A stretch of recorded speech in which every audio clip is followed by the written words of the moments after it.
नमस्कार। अब कुछ खबरें कारोबारी दुनिया से आपको बताएं। गिलगित बल्तिस्तान असेंबली का 1 खरब 23 अरब रुपए का बजट आज पेश किया जाएगा।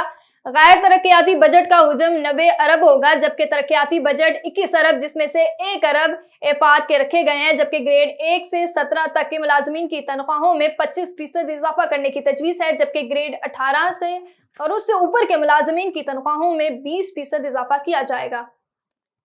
सीनेट की कायमा कमेटी ने $200 तक मोबाइल फोन्स पर 18% सेल टैक्स आयद करने की तजवीज़ मुस्तरद कर दी।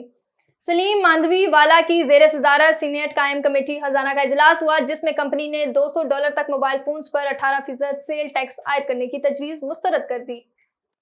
पाकिस्तान स्टॉक मार्केट में कारोबार के दौरान मस्बत रुझान का सिलसिला बरकरार है। कारोबारी हफ्ते के पहले रोज स्टॉक मार्केट में 436 पॉइंट्स का इजाफा देखने में आया है, जिसके साथ स्टॉक एक्सचेंज में 100 इंडेक्स 69,247 पॉइंट्स की सतह पर ट्रेड कर रहा है।